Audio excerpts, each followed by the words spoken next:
பருப்பு குழம்புக்கு பார்த்திங்கன்னா பருப்பு, பெருங்காயத்தூள், மஞ்சத்தூள், தக்காளி, ஒரு சொட்டு எண்ணெய் ஊற்றி வேக வச்சு வச்சுருக்கேன். இந்த மாதிரி பருப்பு குழம்புக்கு வந்து ரொம்ப கடையக்கூடாது.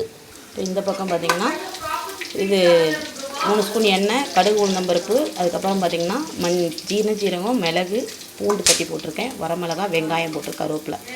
இப்போ நம்ம அப்படியே வந்து இது ஊற்றிக்கலாம், பருப்பு எடுத்து ஊற்றிக்கலாம். இப்போ சூப்பராக நல்லா வதங்கிடுச்சு. இப்போ பருப்பு எடுத்து ஊற்றிக்கலாம். கொஞ்சமாக தண்ணி தேவைப்படும். இதில் ஒரு சொட்டு நெய் ஊற்றுனீங்கன்னா சூப்பரான பருப்பு குழம்பு ரெடி ஆயிடுச்சு. இப்போ பருப்பு நல்லா ஊற்றியாச்சு. நமக்கு தேவையான தண்ணி ஊற்றிக்கலாம். இப்போ கொஞ்சம் உப்பு போட்டுக்கலாம். சூப்பரான பருப்பு குழம்பு எங்கள் வீட்டில் இப்படி தாங்க வைப்போம். சூப்பராக இருக்கும். இது சப்பாத்தி கூட கெட்டியானோன்னு சப்பாத்திக்கு வச்சுக்கலாம்.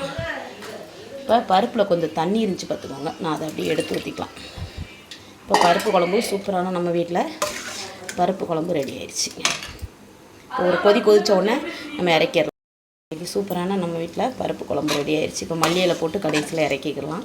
இப்போ ஒரு கொதித்தோடனே வத்தல் கிள்ளி போட்டு சூப்பரான உப்பு பருப்பு குழம்பு ரெடி ஆயிடுச்சு. அதே எண்ணெயில் பார்த்திங்கன்னா கடுகு, உளுந்து, அதுக்கப்புறம் கொஞ்சம் பெருங்காயத்தூள் போட்டு கருவேப்பிலை போட்டு நல்லா அந்த பூண்டை வதக்கிட்டேன். நல்லா செவக்க வதக்கிட்டு அதுக்கப்புறம் புளி தண்ணி ஊற்றிக்கலாம். இப்போ நம்ம கார மிளகாத்தூள் சேர்த்துக்கலாம். நான் ஒரு 1.5 ஸ்பூன் போல் சேர்த்துருக்கேன்.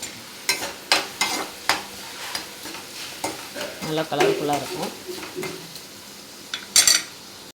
இப்போ பாருங்கள், சூப்பரான பூண்டு ஊறுகாய் நல்லா சூப்பராக காரசாரமாக நல்லா ஆயிடுச்சு. இந்த பூண்டு ஊறுகாய் வேணால் நம்ம கமெண்ட் பாக்ஸில் கமெண்ட் பண்ணுங்கள். நிறைய பேர் வாங்கியிருக்காங்க நம்மக்கிட்ட. நம்ம வந்து சூப்பராக இருக்கும். பூண்டு ஊறுகாய் இருக்குது நம்மக்கிட்ட, மாங்காய் ஊறுகாய் இருக்குது, மசால் பொடி எல்லாமே இருக்குது. வேணுங்கிறவங்க வாங்கிக்கோங்க.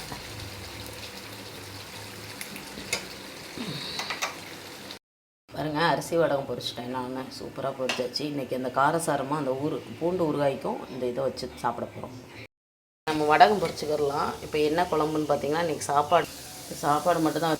இன்றைக்கி என்ன சாப்பாடுன்னு பார்த்திங்கன்னா நேற்று போட்ட பூண்டு ஊறுகாயில் தொப்பில் அதை வச்சு தான் சாப்பாடு சுடு சாப்பாட்டில் பெரட்டி இது பண்ண போகிறேன். வாங்க பார்க்கலாம் எப்படி இருக்குது.